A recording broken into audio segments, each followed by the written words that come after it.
Now, ladies and gentlemen, day after tomorrow, we celebrate the birthday of the 16th President of the United States, Abraham Lincoln.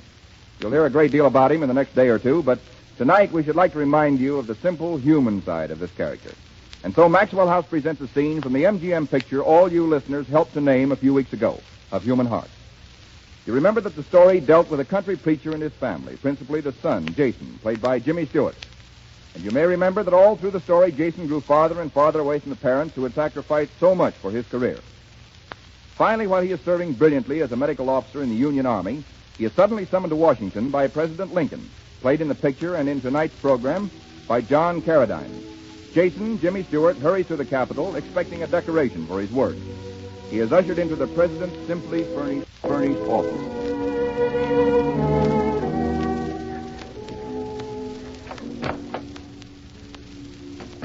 You are Jason Wilkins. Yes, Mr. President. I want to congratulate you, Wilkins. You've been doing great things in the field. Thank you, sir. Only my share. More than your share, if what I hear is true. You've saved many lives. Well, sir, we're closer to the lines than most field hospitals, so that when a man is wounded, we're able to take care of him before complications set in. I've received many letters praising your work. I have here a request from General Grant that you be transferred to his medical corps. Oh, I'd like that, sir. Well, we'll see. We'll see. You interest me in one particular, Wilkins. I understand you don't amputate except as a last resort. Well, there's no use crippling men, Mr. President, unless it's absolutely necessary. Quite right. Quite right. What school did you go to? What medical college? The Baltimore Free College of Surgery, sir. Must be a very good school. Sit down. Tell me about it. Oh, thank you, sir.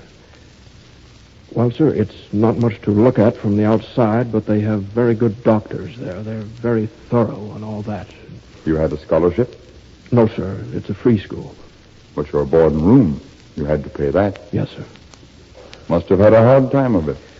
Well, sir, I did odd jobs around the place, and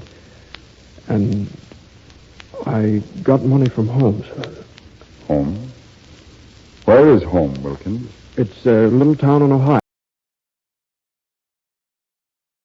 Sir. Only your mother? No brothers or sisters? No, sir. An only son, eh? And your mother, is she well off? No, sir. She's very poor, especially after my father died 6 years ago. But she managed to help you. Yes, sir. She raised the money by selling things. Things? What sort of things? Well, they're old things she didn't need, sir. What were they? I like to know about such things. Well, sir, as I remember, there was grandfather's watch and an old silver teapot, or silver spoons, a hat box, the St. Six. They were old things, sir, not good for anything. How is your mother, Wilkins? In good health? Yes, sir. Is she? Why, I don't know, sir. You don't know? Why not? Well, to tell you the truth, sir, I've neglected to write. But surely she writes to you. I don't think she knows where I am. What's the matter with your mother, Wilkins? No good, like most mothers? She is good, sir. She must be a pretty poor sort. Else why have you dropped her like a hot stone? She must have done something terrible to you, Wilkins. What was it? I'll tell you what she did. She carried you around in her arms, more steps than you could ever count. She nursed you, covered you at night, prayed for you, cooked, washed, sewed for you, tried to teach you right from wrong. That's what she did, Wilkins. And you repay her for that with what? Silence.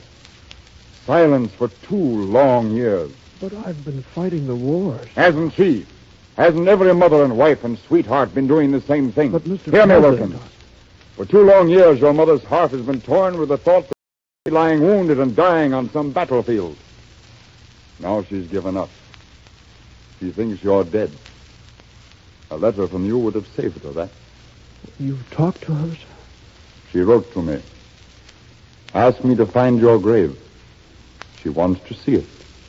Put flowers on it. Sit beside it and dream of the little boy she used to hold in her arms.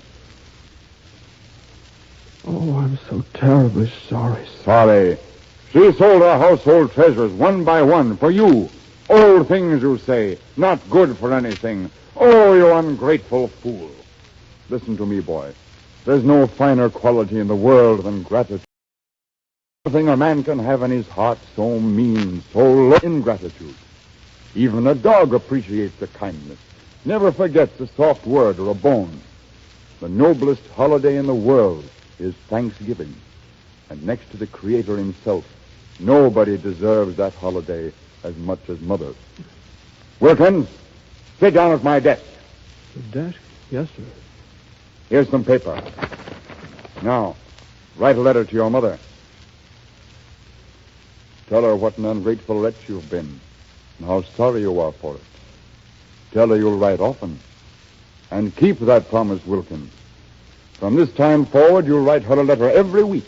Do you understand me? If you fail, I'll have you court-martialed. Blow, blow, thou winter white. Thou art not so unkind as man's ingratitude. Freeze, freeze, thou bitter sky, that dost not bite so nigh as benefits forgot. Dear...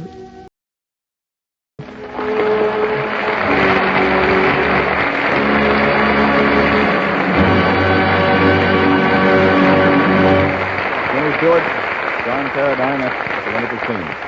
If I may say so, I think you played it beautifully. Thank you.